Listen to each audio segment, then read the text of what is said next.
분명히 거짓인데 그것을 참으로 확신하고 있는 거예요.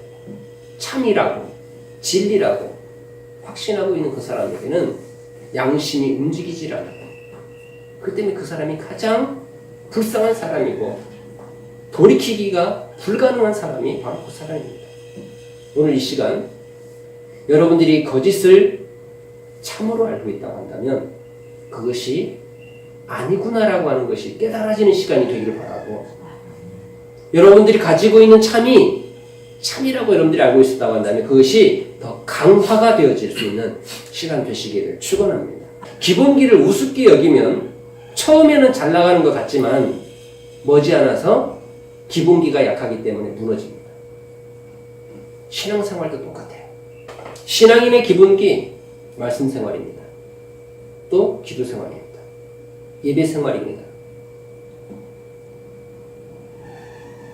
이것이 안 되면 그의 신앙은 멀리 가지 못하고 오래 가지 못해요.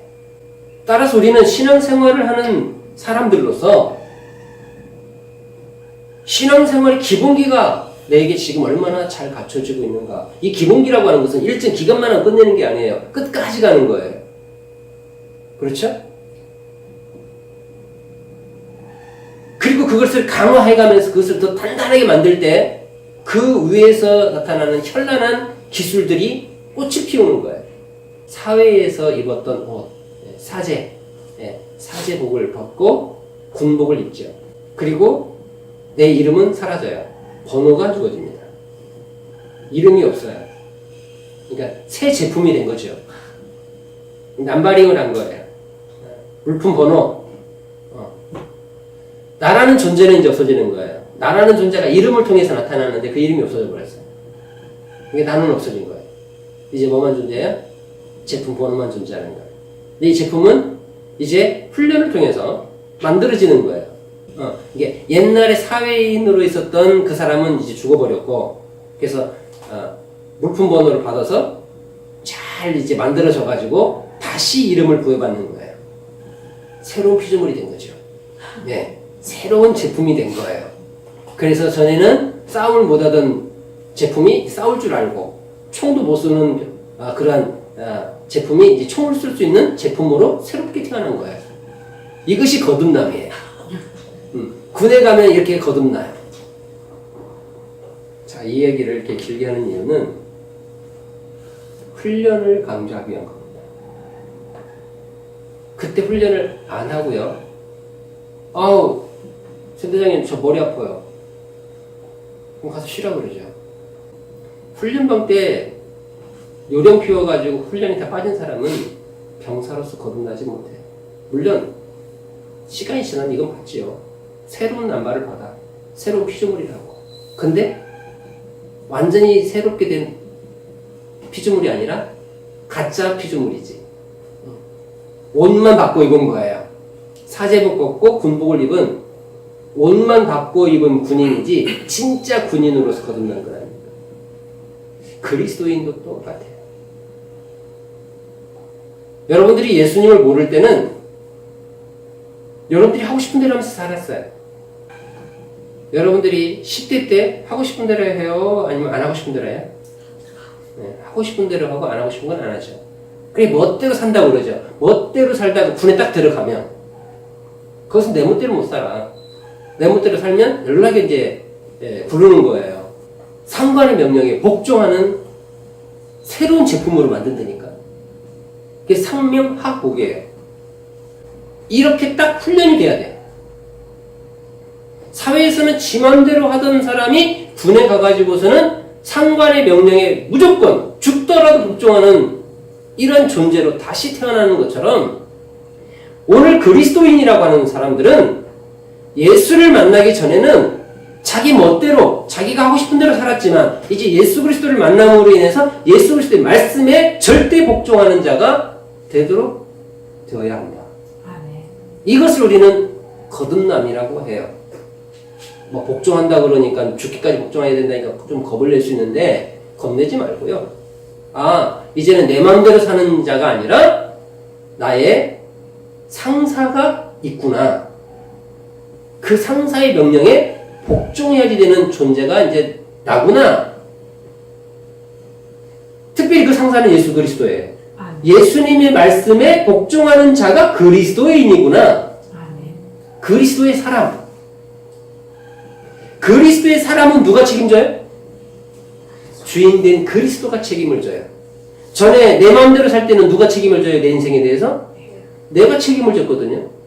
그러니까 안 되면 스트레스 받고 막 열받고, 잘 되면 교만하고 자랑하고 흥청망청하고.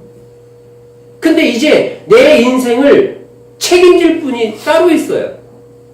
나를 책임질 뿐만 아니라 내 생애를 새롭게 하시고 나에게 임무를 주시는 분이 계신단 말이에요. 그분이 예수님이세요. 아멘. 오늘 바울을 보면 자기를 뭐라고 평가하고 있느냐, 어떻게 인식을 하고 있느냐, 1절, 2절 말씀 보니까 1절에 그리스도의 일꾼이다. 그리고 하나님 비밀을 맡은 자다. 그리고 충성할 자다. 2절에서. 바울이 자기 자신을 어떻게 인식하고 있었느냐?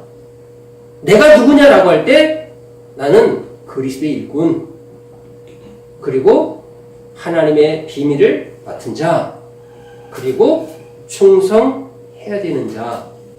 그러니까 바울은 적어도 자기 자신에 대해서 어떻게 생각했다고요? 나는 나를 위해서 살아가는 자가 아니라 나의 주인이 있는데 그 주인은 예수님이고 그 예수님의 종이다. 일꾼이라는 단어는 종이라는 단어에 가까워요. 그리고 또 내가 누구냐? 하나님의 크신 비밀을 나에게 맡겨주셔서 그것을 맡은 자다. 이제 하나님의 비밀을 맡은 자고 그리스도의 종이기 때문에 나는 이제 어떻게 살아야 된다? 충성하는 삶을 살아야지 되는 충성할 자다. 뿐만 아니라 이제 나를 부르시고 나에게 이 일을 맡기신 분이 예수님이기 때문에 나를 판단할 자는 누구밖에 없다? 예수님밖에 없다. 그러니까 나는 누구에게도 판단을 받을 필요가 없다. 나는 그만큼 자유한 자다 이 말이에요.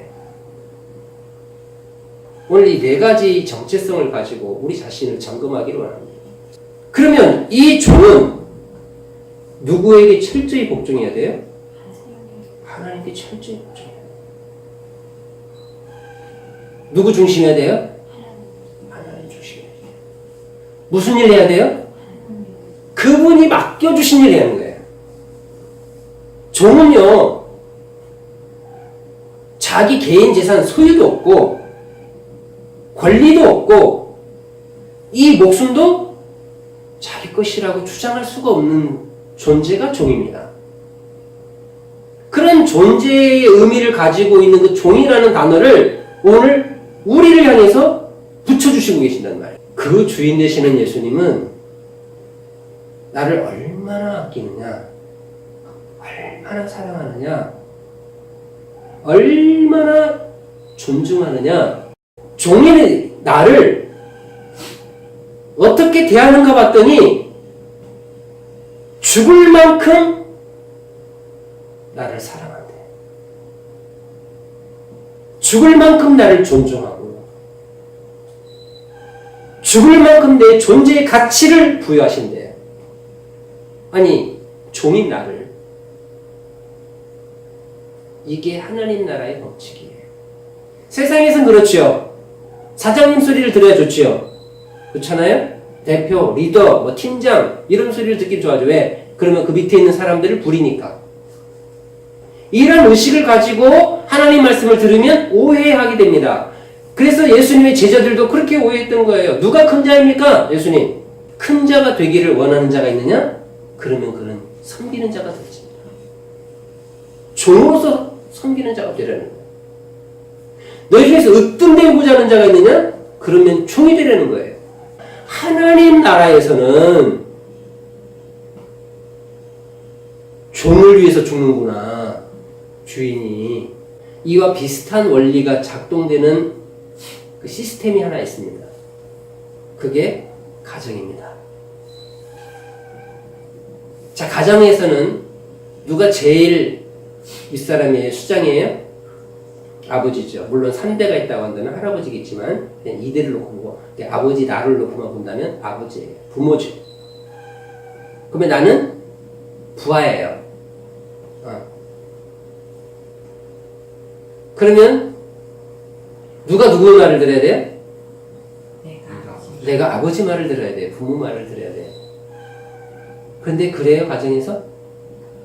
그런데 그 부모가 자녀를 위해서 희생해요. 죽으라고 이래서 누구한테 갖다 줘요? 응? 자식에게 갖다 줘요. 그 부모는 누굴 위해 사는 거야? 결국 자식 위해서 사는 거야. 윗사람인데 아랫사람을 위해 살다가 가는 거잖아요. 무슨 말인지 이해갑니까? 완벽하지는 않지만 우리가 조금 하나님의 나라의 그 윤리를 조금이라도 느낄 수 있는 곳이 있다고 한다면, 굳이 찾아본다면 가정에 찾아볼 수 있다. 그 얘기를 하는 겁니다. 으뜸이 되고자 하는 자는 섬기는 자가 되고, 섬김을 받는 자가 윗사람이 아니라 섬기는 자가 윗사람이 되는구나 라고 하는 것을 우리가 깨달을 수 있으면서 동시에 아하, 예수 그리스도의 종이 되는 것이 이게 엄청난 복이구나 라고 하는 사실을 깨닫게 된다 이 말입니다. 세상의 가치관과 그런 개념으로 종의 개념을 보지 말고 천국에서 통용되는 그 개념으로 보라 이 말이에요. 하나님이 나를 대하실 때의 개념으로 보라 이 말이에요. 하나님이 나를 종으로서 대할 때에 그냥 종으로서가 아니라 생명을 주면서까지 사랑하는 종으로 나를 대하신다 이 말이에요. 이것이 기독교 윤리예요. 그 의식을 가지고 있는 바울은 이제 어떻게 살아가느냐? 어떻게 주어진 일에 나아가느냐? 죽기까지 충성하는 거죠. 하나님이 나를 죽도록 사랑했어? 그럼 나도 죽도록 주를 위해서 충성해야지 라고 하는 이 자발적인 자원하는 이 소원이 나오게 되는 거죠. 그래서 교회를 마지못해 나오는 것이 아니라 주의를 어쩔 수 없이 하는 것이 아니라 자원하는 마음으로 감사하는 마음으로 감격 속에서 하게 된다 이 말이에요. 이것이 봉사요. 이것이 사명 감당이요. 이것이 충성입니다.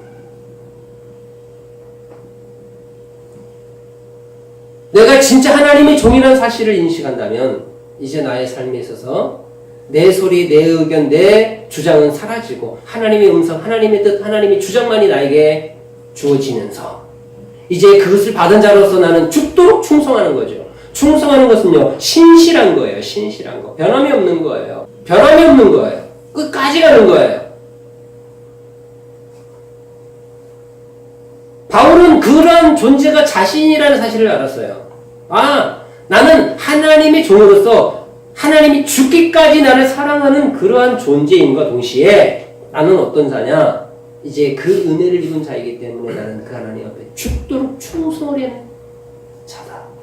그러면서 이제 나를 부르신 이는 하나님이시기 때문에 내가 일을 잘했냐 못했냐, 거짓됐냐 참됐냐, 상황을 무시한 채 죽기를 다해서 충성을 했느냐, 이것을 평가하시고 판단하실 분은 오직 나를 부르신 나의 주인 되신 내 생명의 주관자가 되신 하나님 외에는 없다. 근데 이 깨달음을 가지고 이제 충성되게 신실하게 진실하게 끝까지 가야 되는데 이게 안 돼. 다시 말하면 믿음을 끝까지 지켜야 되는데 이것이 안 돼. 자, 이런 이론을 얘기하면 아 맞아, 저렇게 하면 안 되겠다. 이거 다 공감합니다. 그런데 문제는 막상 그 일이 삶의 현장에서 일어나면 그렇게 무너져 버린다니까. 다시 말하면 깊이가 약한 거예요. 뿌리를 깊게 내야 되는데 그 깊게 내리지를 못해. 여러분 기도 부탁 받으면 좋아요 안 좋아요? 기도할 때 기도 안 해. 그러면서 무슨 문제 생기면 기도 부탁한대. 이것이 학습된 논리되니까.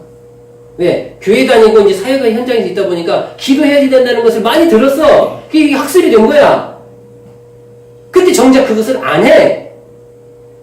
그래서 무슨 문제 생기면 기도 부탁을 해. 그러니까 굉장히 거룩해 보이지? 네? 믿음 있어 보이고, 야, 참, 무슨 일이 생길 때마다 기도 부탁을 하는 참 신실한 사람이구나, 라고 생각을 하게끔 하지. 그리고 본인도 그렇게 생각을 해. 근데 본인은 정작 기도를 안 해. 이게 충성되지 않는다는 거예요. 그럼 그 사람이 전혀 기도를 안 하느냐? 아니, 기도하지. 어찌 기도를 안 하겠어. 식사기도 하지. 이 정도의 충성심, 이 정도의 신뢰, 이 정도의 지지 기반을 가지고서는 열매 못 맺는다는 거예요. 여러분, 씨 왜 뿌려요? 열매 거두려고. 여러분들이 하나님께서 여러분들 왜 부르셨어요? 열매 맺게 하려고.